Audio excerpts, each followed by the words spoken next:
Hello there, this is Ben Isaacs Wrestling and welcome to SmackDown Live on Fox in front of 12,866 people in the extra large centre. I do not know where that is, but saying that, Google is my friend. The XL Centre. It's in Connecticut. So we are in our home base of Connecticut at the moment. We're in Hartford. Very nice. And the show kicks off with Brock Lesnar and Paul Heyman coming to the ring. And they get a 100 rating to start off the show. And all of a sudden, that show looks like a pretty good start to this show. 100 rating, very good. He's talking about how at SummerSlam 2016, Brock Lesnar decimated Randy Orton. Last week on the debut of SmackDown on Fox, Brock Lesnar decimated Randy Orton. And if Randy Orton ever tries again, there'll be nothing left of him afterwards.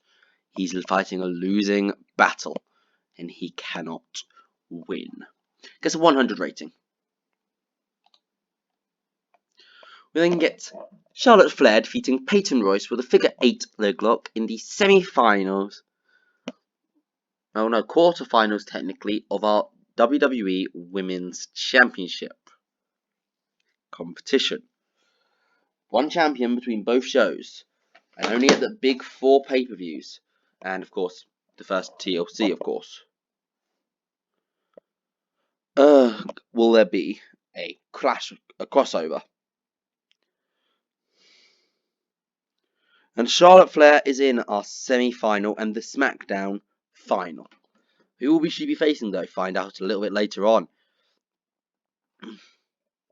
Seth Rollins cuts a very nervous backstage promo regarding The Fiend, because he's got to face The Fiend at TLC.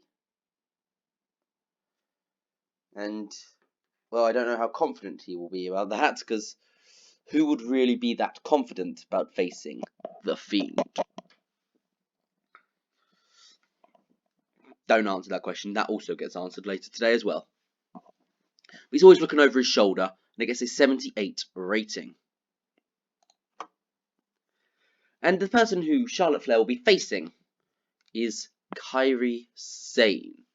Next week on SmackDown Live on Fox will be Kairi Sane versus Charlotte Flair. As it's the go-home show for a pay-per-view, this will be a pretty big show, if I'm honest. Because I'm trying to make pay-per-views matter. I want pay-per-views to mean something. If you're getting a match on a pay-per-view, it's because you're either in a really good storyline, or you've earned a shot at a top title. That gets a 56 rating for the match announcement. John Cena and Ricochet come out to the ring, one after the other, and they start going back and forth in the ring. Between the two of them, they get a 100 rating. Phenomenal start. Both improvised really well. And they get interrupted themselves by Harper and Rowan, setting up a tag team match for right now. John Cena challenges 2 in the ring versus 2 at ringside. Player, holla, holla. 85 rating for the match announcement, and a 76 rating for the actual match, because John Cena and Ricochet have no chemistry as partners, which is very frustrating. And also Cena's, I'm hoping that's not Cena's regular performances, because if he's only getting 75, he ain't going to be anywhere near, he should not be near my main event. But the rating was increased due to the high heat of the storyline. This did decrease its heat though. And speaking of teams with really good chemistry, it's the Hardy Boys and the Revival next. The Hardys lose to the Revival when Dash Wilder defeats Jeff Hardy with the Shatter Machine.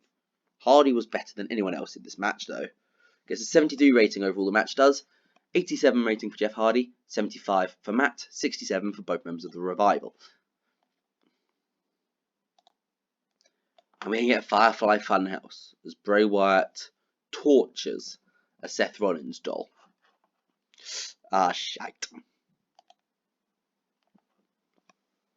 And the next tag team turmoil match is the AOP defeating Heavy Machinery when Razar defeats Tucker with the last chapter. Akam improves in performance. Pretty good. And then after the match, the Revival attack AOP after the match, setting up next week on the Go Home show. I said it'd be a big. It'll be AOP versus the Revival, reprising their former NXT rivalry. We then have Shinsuke Nakamura and Cesaro come out to no introductions until they get into the ring, where the lights go down and Tom Phillips comes out to do ring introductions for the two, because I haven't got a job for him on commentary at the moment, and he has decent microphone skills.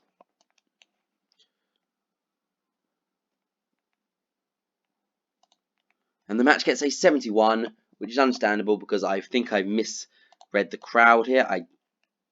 I did misread the crowd. But my apologies for that. It's 71. Both guys get in the low 80s. Pretty good. A brawl backstage breaks up between Roman Reigns and Samoa Joe. Second week they've started. Last week they argued. This week they're brawling. No offense to them, but that isn't enough to get them onto the pay-per-view. Even if one of them is Roman bloody Reigns. Therefore, they'll be fighting in probably the main event slot of next week's show. Now, remember I asked who'd be stupid enough to challenge the Fiend? Well, the answer is EC3. Of course,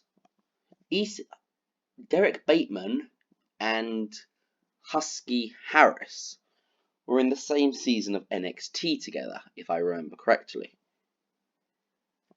That's where this feud comes from. No, not really a feud, but that's why Bray Wyatt is willing to accept EC3's challenge. And well, whilst the match didn't get great, it was a squash match. You don't expect them to do amazingly. Gets a 56 rating. Fiend gets an 87. EC3 a 75. And the main event gets an 86 rating as the Fiend beats up EC3 and Drake Maverick. Seth Rollins tries to come to the ring to the save, but he jumps up to do a springboard and gets caught in a mandible claw after trying to hit flying nothing. So he's laying on the floor, and Maverick slowly starts to his feet, but when he's on his knees, Bray Wyatt does the neck snap, which he did to Finn Balor at SummerSlam. Overall, the show gets a 75. Increases pop in 13, loses in 18. It's not as good as last week's mid-85 rated show, but we can't produce a really good show every single week. And next week has 3 major matches, with a SmackDown Tag Team title match, Roman Reigns versus Samoa Joe, and Kairi Sane versus Charlotte Flair in the SmackDown half of the women's tournament. I've been Ben Isaacs Wrestling. New branding. Bye.